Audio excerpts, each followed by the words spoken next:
Hello friends, welcome to crazy G K trick. तो आइए daily current affairs की series को आगे बढ़ाते हैं और आज के इस वीडियो में देखिए हम 23 जून 2023 के सभी इंपॉर्टेंट करंट अफेयर्स को एक एक करके यहाँ पर डिस्कस कर लेते हैं। लास्ट सेशन में मैंने आपसे क्वेश्चन ऑफ द डे पूछा था। आप सभी को याद होगा कि लॉर्ड डलहौजी की हड़प नीति के तहत डॉक्ट्राइन ऑफ लैप्स के तहत हड़पा गया पहला राज्य कौन सा था। तो ये राज्य फ्रेंड्स सतारा, जिसे 1848 में लॉर्ड डलहौजी के द्वारा हड़पा गया था। वेरी गुड, आप सभी ने बिल्कुल सही आंसर दिया है कमेंट बॉक्स में। इस सेशन को भी एंड तक देखिएगा, काफी इंटरेस्टिंग क्वेश्चन आपको मिलेगा आज के भी इस सेशन में। अब देखिए सबसे पहला क्वेश्चन देख लेते हैं। वर्ल्ड इकोनॉमिक फोरम के द्वारा जारी की गई ग्लोबल जेंडर गैप रिपोर्ट 2023 में भारत की रैंक क्या है। तो देखिए ग्लोबल जेंडर गैप रिपोर्ट की अगर हम बात करें कि इसे जारी कौन करता है, तो इसे वर्ल्ड इकोनॉमिक फोरम के द्वारा मतलब WEF के द्वारा जारी किया जाता है। 2023 में देखिए इस रिपोर्ट में 146 देशों को सम्मिलित किया गया था और 146 देशों की इस रैंकिंग में इंडिया को 127वीं रैंक प्रदान की गई है। तो आंसर इजीली मिल जाएगा, आंसर बी हो जाएगा। वर्ल्ड इकोनॉमिक फोरम की ग्लोबल जेंडर गैप रिपोर्ट 2023 में 146 देशों में से भारत की रैंकिंग 127वीं है। इसके पहले देखिए 2022 में जो रिपोर्ट आई थी उसमें इंडिया की रैंकिंग 135वीं थी। मतलब इस साल हमने इस इंडेक्स में 8 स्थानों की छलांग लगाई है। तो यहाँ पर इंडिया की लास्ट ईयर की रैंक भी हमको पता चल गई और प्रेजेंटली क्या रैंक है इसके बारे में भी मैंने आपको बता दिया। अब देखिए बात आती है कि पहले स्थान पर कौन है और सबसे आखिरी स्थान पर किस देश को रखा गया है। तो 146 देशों की इस रैंकिंग में पहले स्थान पर ग्लोबल जेंडर गैप रिपोर्ट में आइलैंड को रखा गया है। सेकेंड नंबर पर इस इंडेक्स में नॉर्वे है और थर्ड नंबर पर फिनलैंड का नाम आता है। सबसे लास्ट कंट्री की बात करें जिसे इस इंडेक्स में सबसे लास्ट रैंकिंग दी गई है तो ये अफगानिस्तान है। देखिए इस इंडेक्स को तैयार किस आधार पर किया जाता है ये आपको जानना इंपॉर्टेंट है। तो देखिए पुरुषों के साथ साथ महिलाओं को किस देश में कितनी ज्यादा फ्रीडम दी गई है, इकोनॉमिकली किसी भी देश में उनका कितना योगदान है, शिक्षा के अवसर उन्हें कितने प्राप्त हैं, हेल्थ सेक्टर में उनका कितना योगदान है, इस आधार पर इस रिपोर्ट को तैयार किया जाता है। अब यहाँ पर ये 4 देश याद रखिएगा, पहले दूसरे तीसरे नंबर पर कौन है और लास्ट में 146 स्थान पर किसे रखा गया है। देखिए ये जो रिपोर्ट है WEF के द्वारा 4 डायमेंशंस के आधार पर तैयार की जाती है। जैसे देखिए किसी भी देश में इकोनॉमिकली पार्टिसिपेशन और अपॉर्चुनिटी, एजुकेशन अपॉर्चुनिटीज, हेल्थ और इसके अलावा महिलाओं का पॉलिटिकल एम्पावरमेंट कितना है किसी भी देश में, इस आधार पर इस रिपोर्ट को WEF के द्वारा तैयार किया जाता है। पहली बार देखिए इसका प्रकाशन 2006 में किया गया था। अब 2023 में 146 देशों की रैंकिंग में इंडिया को 127वें स्थान पर रखा गया है। पिछली बार की तुलना में क्योंकि सुधार हुआ है तो इससे ये पता चलता है कि कहीं ना कहीं भारत में महिलाओं की जो स्थिति है उसमें लगातार सुधार हो रहा है। आगे आ जाइए। Under 23 women emerging Asia cup 2023 किसने जीता। इंपॉर्टेंट क्वेश्चन है, याद रखिएगा। Under 23 women emerging Asia cup 2023 का खिताब हाल ही में इंडिया ने अपने नाम कर लिया है। फ्रेंड्स यहाँ पर यह याद रखिएगा कि ये क्रिकेट की प्रतियोगिता है जो कि हाल ही में देखिए हांगकांग में आयोजित की गई है। हांगकांग में खेले गए अंडर 23 ACC महिला इमर्जिंग एशिया कप 2023 के फाइनल में इंडिया की ए टीम ने बांग्लादेश की ए टीम को 31 रनों से हराया है और इसी के साथ ACC महिला इमर्जिंग एशिया कप 2023 का खिताब इंडिया ने पहली बार अपने नाम किया है। इस खिताब में देखिए प्लेयर ऑफ द टूर्नामेंट का जो खिताब है वो इंडिया की प्लेयर श्रेयांका पाटिल को दिया गया है। तो ACC महिला इमर्जिंग एशिया कप 2023 में विनर इंडिया की टीम है और रनर अप बांग्लादेश की टीम रही है। आगे आइए। अंबुबाची मेले का संबंध किस राज्य से है। इंपॉर्टेंट मेला है, संस्कृति और कला से हमें एग्जाम में क्वेश्चन देखने को मिलता है। अंबुबाची मेला देखिए भारत के असम राज्य में आयोजित किया जाता है। असम के नीलांचल पहाड़ पर स्थित एक शक्तिपीठ है जिसका नाम है कामाख्या देवी शक्तिपीठ। यहीं पर अंबुबाची मेले का आयोजन भारत के असम राज्य में किया जाता है। कितने दिन तक चलता है ये भी याद रखिएगा। तो ये एक 3 दिवसीय मेला है जो कि देखिए कामाख्या देवी मंदिर के कपाट बंद होने या दरवाजे बंद होने के अवसर पर या इस परिस्थिति में आयोजित किया जाता है। दरवाजे बंद होने के बाद, देवी के कपाट बंद होने के बाद 3 दिन तक यहाँ पर कोई भी शुभ काम नहीं किए जाते।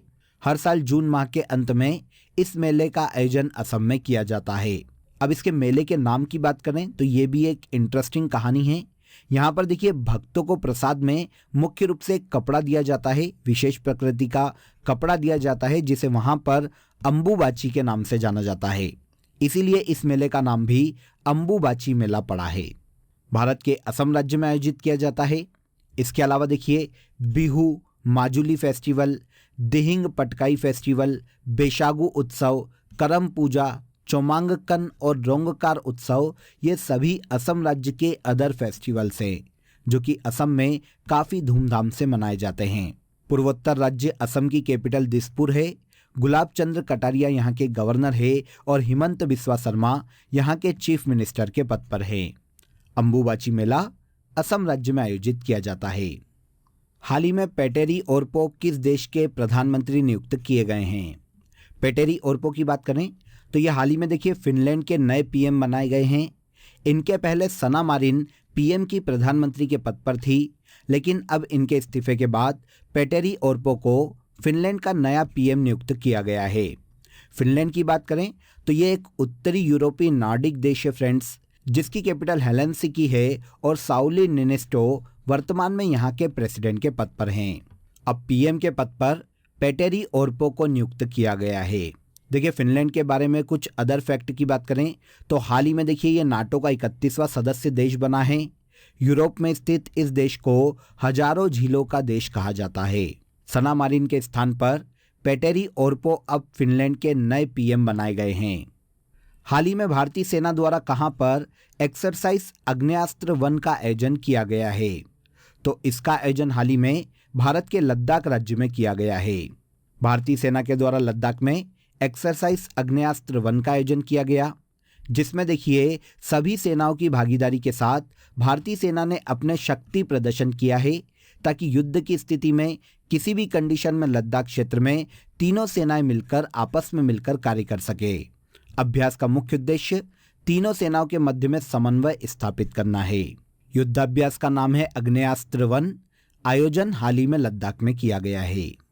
अब यहाँ पर देखिए एक बार तीनों सेनाओं के प्रमुख के बारे में आप जान लीजिए। अक्सर एग्जाम में हमें यहाँ से क्वेश्चन पूछा जाता है, तो एक बार आपको देख लेना चाहिए। देखिए चीफ ऑफ डिफेंस स्टाफ वर्तमान में अनिल चौहान हैं।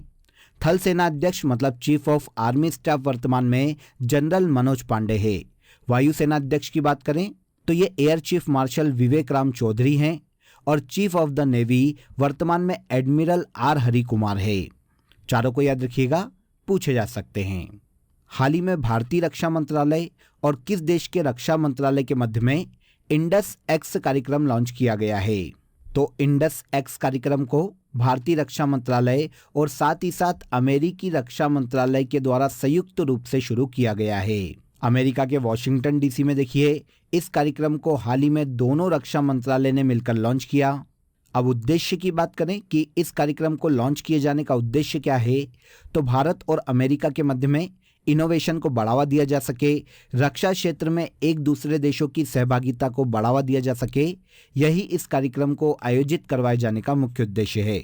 India United State defence acceleration ecosystem Indus X का पूर्ण नाम है। हाल ही में भारतीय रक्षा मंत्रालय और अमेरिकी रक्षा मंत्रालय के द्वारा अमेरिका के वॉशिंगटन डीसी में संयुक्त रूप से इस कार्यक्रम को लॉन्च किया गया है। इसके बाद अगला इंपॉर्टेंट क्वेश्चन देखते हैं, सेफ कप का संबंध किस खेल से है?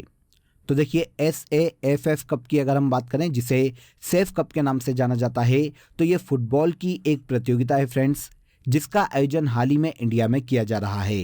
तो इस कप का संबंध फुटबॉल से है। फुल फॉर्म देखें कि फुल फॉर्म क्या है, तो दक्षिण एशियाई फुटबॉल फेडरेशन को ही सेफ के नाम से जाना जाता है।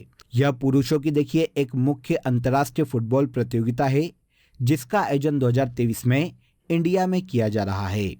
इसकी शुरुआत 1993 में की गई थी। अब जो 2023 में टूर्नामेंट हो रहा है फुटबॉल का, इसमें बांग्लादेश, भूटान, भारत, मालदीव, नेपाल, पाकिस्तान और श्रीलंका, टोटल ये 7 देश पार्टिसिपेट कर रहे हैं। इस कप का आयोजन हर 2 साल में किया जाता है। अब बात आती है कि ये सुर्खियों में क्यों हैं या अभी चर्चा में क्यों हैं। तो देखिए, हाल ही में इस कप के 2023 के ग्रुप ए के मुकाबले में भारत ने पाकिस्तान को 4-0 से हराकर इस प्रतियोगिता का अपना पहला इवेंट जीत लिया है। इस मैच में देखिए, भारत ने पाकिस्तान को 4-0 से हराया, जिसमें 3 गोल अकेले भारतीय फुटबॉल खिलाड़ी सुनील छेत्री ने किए थे। तो सेफ कप 2023 में भारत ने अपने पहले मुकाबले में पाकिस्तान को 4-0 से हराकर पहला मुकाबला जीत लिया है। सेफ कप, जो कि फुटबॉल की प्रतियोगिता है, 2023 में इसका आयोजन इंडिया में किया जा रहा है। हाल ही में चर्चा में रही अबाधा योजना एवं मुख्यमंत्री संपूर्ण पुष्टि योजना का संबंध किस राज्य से है। देखिए, यहाँ पर 2 योजनाएं हैं अलग अलग, अबाधा योजना और मुख्यमंत्री संपूर्ण पुष्टि योजना। दोनों ही देखिए भारत के ओडिशा राज्य की योजनाएं हैं, लेकिन दोनों ही अलग अलग क्षेत्रों से संबंधित है। अब किससे रिलेट करती है, तो सबसे पहले हम बात करेंगे मुख्यमंत्री संपूर्ण पुष्टि योजना की। हाल ही में ओडिशा गवर्नमेंट ने इस योजना को मंजूरी दी है, जिसके तहत देखिए ओडिशा में जो किशोर लड़कियां हैं 15 से 19 वर्ष की, जो गर्भवती महिलाएं हैं या स्तनपान करवाने वाली माताएं हैं, उन सभी में पोषण के स्तर को सुधारना, प्रोटीन की कमी को पूरा करना इस योजना का मुख्य उद्देश्य है। इस योजना के लिए देखिए ओडिशा गवर्नमेंट ने हाल ही में 3354 करोड़ रुपए को मंजूर किया है। तो ये है मुख्यमंत्री संपूर्ण पुष्टि योजना, जो कि देखिए पोषण को पूरा करने से संबंधित है ओडिशा में। एक तो ये हो गई। सेकेंड हम बात करते हैं जिसका हमारा नाम है अबाधा योजना। ओडिशा सरकार ने अपने शहर पुरी को विश्व धरोहर स्थल में बदलने के लिए 3 साल में बुनियादी सुविधाओं के विस्तार और विरासत के विकास के उद्देश्य से अबाधा योजना को शुरू किया है, जिसके लिए ओडिशा ने 1000 करोड़ रुपए को हाल ही में मंजूरी प्रदान की है। तो मुख्यमंत्री संपूर्ण पुष्टि योजना और अबाधा योजना दोनों ही ओडिशा की अलग अलग सेक्टर में शुरू की गई योजनाएं हैं। दोनों के लिए फंड भी पास किया गया है, ये भी मैंने आपको बता दिया। आई होप अब यहां से क्वेश्चन आएगा तो आपका कभी भी गलत नहीं होगा। नेक्स्ट देखिए, पॉलिटेक्निक चलो अभियान किस राज्य में शुरू किया गया है। तो देखिए, इस अभियान से क्वेश्चन आने की संभावना थोड़ी कम है, लेकिन करंट अफेयर्स से रिलेटेड न्यूज़ है तो आपको एक बार देख लेना चाहिए। हम डिटेल में नहीं जाएंगे, लेकिन केवल इतना याद रख लीजिए कि पॉलिटेक्निक चलो अभियान उत्तर प्रदेश गवर्नमेंट का अभियान है। आंसर ए हो जाएगा। किससे रिलेट करता है इसके बारे में जान लेते हैं। पॉलिटेक्निक के प्रति युवाओं में उदासीनता को खत्म करने के लिए और युवाओं को तकनीकी शिक्षा से जोड़ने के लिए उत्तर प्रदेश की योगी सरकार ने हाल ही में राज्य में पॉलिटेक्निक चलो अभियान को शुरू किया है। इस अभियान से देखिए राज्य गवर्नमेंट प्रतिवर्ष सरकारी स्कूल, प्राइवेट स्कूल या फिर जो सेमी प्राइवेट स्कूल है, उन सभी स्कूलों में पॉलिटेक्निक में लाखों युवाओं को तकनीकी शिक्षा देने वाली है। तो इसी योजना को राज्य में पॉलिटेक्निक चलो अभियान के नाम से लॉन्च किया गया है। किस राज्य की है? उत्तर प्रदेश गवर्नमेंट की योजना है। इसके बाद आज के करंट अफेयर का सबसे लास्ट क्वेश्चन देखिए, राष्ट्रीय फ्लोरेंस नाइटिंगेल पुरस्कार की स्थापना कब की गई थी। राष्ट्रीय फ्लोरेंस नाइटिंगेल पुरस्कार 1973 में शुरू किया गया था। आंसर ले लिया हमने सबसे पहले। राष्ट्रीय फ्लोरेंस नाइटिंगेल पुरस्कार 1973 में शुरू किया गया था। अब सुर्खियों में क्यों हैं? तो देखिए, हाल ही में इंडिया की प्रेसिडेंट द्रौपदी मुर्मू ने इन पुरस्कारों को प्रदान किया है। बाद में बात करेंगे, पहले यहाँ पर यह देख लीजिए कि राष्ट्रीय फ्लोरेंस नाइटिंगेल पुरस्कार की स्थापना भारत सरकार के स्वास्थ्य एवं परिवार कल्याण मंत्रालय के द्वारा 1973 में की गई थी। किस क्षेत्र में दिया जाता है? तो ये नर्सों को दिया जाता है अपने प्रोफेशन में काम करने के लिए या अपने प्रोफेशन के माध्यम से समाज की सहायता के उद्देश्य से जो काम करता है, उन्हें इस पुरस्कार से सम्मानित किया जाता है। हाल ही में देखिए 22 जून 2023 को भारत के राष्ट्रपति भवन में भारत की राष्ट्रपति द्रौपदी मुर्मू ने 2022 और 2023 के लिए राष्ट्रीय फ्लोरेंस नाइटिंगेल पुरस्कार प्रदान किए हैं। अब किसको मिले ये क्वेश्चन तो नहीं पूछा जाएगा, लेकिन कितने कितने व्यक्तियों को दिए गए ये आपको याद रखना पड़ेगा। तो देखिए 2022 के लिए और 2023 के लिए 15-15 लोगों को इस पुरस्कार से हाल ही में सम्मानित किया गया है। दोनों साल के लिए 15-15 है, याद रखिएगा। नर्सों को उनके क्षेत्र में या हेल्थ सेक्टर में काम करने के लिए इस पुरस्कार से भारत सरकार के द्वारा सम्मानित किया जाता है।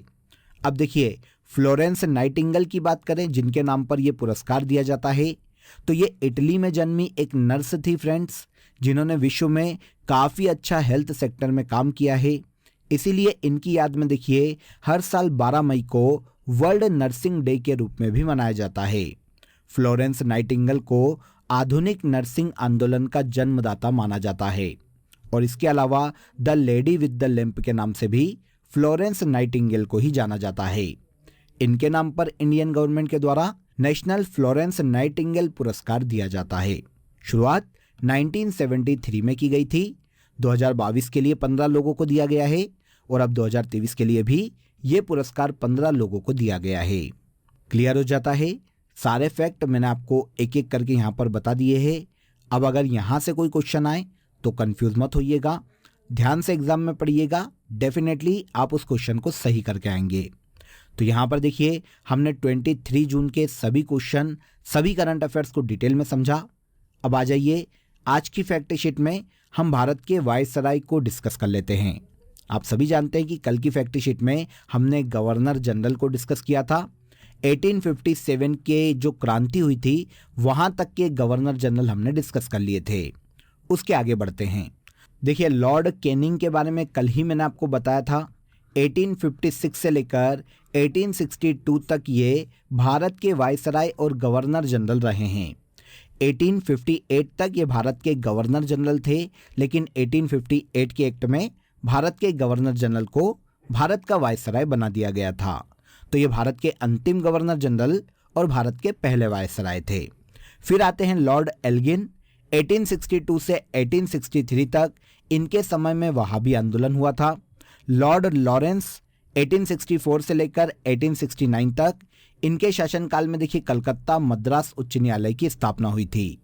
लॉर्ड मेयो 1869 से लेकर 1872 तक रहे हैं। इनके समय में 1872 में भारत की पहली जनगणना हुई थी। इसके बाद लॉर्ड नॉर्थब्रुक 1872 से 1876 तक रहे हैं। इनके समय में पंजाब में कूका आंदोलन हुआ था। लॉर्ड लिटन 1876 से 1880 तक भारत के वायसराय रहे हैं। इनके समय में 1878 में वर्नाकुलम प्रेस एक्ट आया था और शस्त्र अधिनियम 1878 में आया था। महारानी विक्टोरिया को इनके समय में ही भारत की साम्राज्ञी घोषित किया गया था। इसके बाद लॉर्ड रिपन इंपॉर्टेंट है, याद रखिएगा, 1880 से 1884 तक रहे हैं। स्थानीय स्वशासन के जनक कहलाते हैं। इसके अलावा इन्हीं के टाइम पीरियड में भारत में पहली दशकी जनगणना हुई थी 1881 में। इंपॉर्टेंट है, फैक्ट को याद रखिएगा। भारत में दशकी जनगणना के समय पहली दशकी जनगणना का श्रेय वायसराय लॉर्ड रिपन को दिया जाता है। इसके बाद लॉर्ड डफरिन 1884 से 1888 तक, इनके समय में कांग्रेस की स्थापना हुई थी 1885 में। इसके बाद वायसराय बने थे लॉर्ड लैंसडाउन। ज़्यादा इंपॉर्टेंट कार्यकाल रहा नहीं, तो केवल सन देख लेते हैं। 1888 से लेकर 1894 तक। दो बीच में मिसिंग है, यहाँ पर मैं आपको बता देता हूँ। फिर आते हैं लॉर्ड एल्गिन। लॉर्ड एल्गिन, ठीक है, ये आते हैं 1894 में और 1899 तक रहते हैं, ठीक है। इसके बाद लॉर्ड कर्जन आते हैं, ये इंपॉर्टेंट है, इनको आपको देखना पड़ेगा। लॉर्ड कर्जन 1899 में बनते हैं और 1905 तक ये भारत के वायसराय रहते हैं। लॉर्ड कर्जन के समय में ही 1905 में बंगाल विभाजन हुआ था, ठीक है। अब इसके बाद आते हैं लॉर्ड मिंटो सेकेंड 1905 से 1910 तक। माल्य मिंटो सुधार 1909 में इन्हीं के समय में आया था। लॉर्ड हार्डिंग सेकेंड 1910 से 1916 तक। इनके समय में देखिए राजधानी कलकत्ता से दिल्ली स्थानांतरित की गई थी 1911 में। लॉर्ड चेम्सफोर्ड 1916 से 1921 तक रहे हैं। इनके समय में होम रूल लीग आंदोलन हुआ था, रोलेट एक्ट लाया गया था और मॉन्टेग्यू चेम्सफोर्ड सुधार, जिसे 1919 का एक्ट कहा जाता है, इनके समय में ही लाया गया था। फिर लॉर्ड रीडिंग 1921 से 1926 तक रहे हैं। इनके समय में स्वराज पार्टी की स्थापना हुई थी और चोरा चोरी कांड हुआ था। आगे बढ़ते हैं। लॉर्ड इरविन 1926 से 1931 तक भारत के वायसराय रहे हैं। इनके समय में सविनय अवज्ञा आंदोलन 1930 में हुआ था। दांडी मार्च हुआ था 1930 में और प्रथम गोलमेज सम्मेलन भी इन्हीं के समय में देखने को मिलता है। लॉर्ड विलिंगटन 1931 से 1936 तक रहे हैं। दूसरा और तीसरा गोलमेज सम्मेलन इनके वायसराय रहते हुए हुआ था। पूना समझौता या पूना पैक्ट भी इन्हीं के समय में हुआ था। लॉर्ड लिनलिथगो 1936 से 1944 तक भारत के वायसराय रहे। इनके समय में क्रिप्स मिशन आया था 1942 में, और भारत छोड़ो आंदोलन भी 1942 में हुआ था।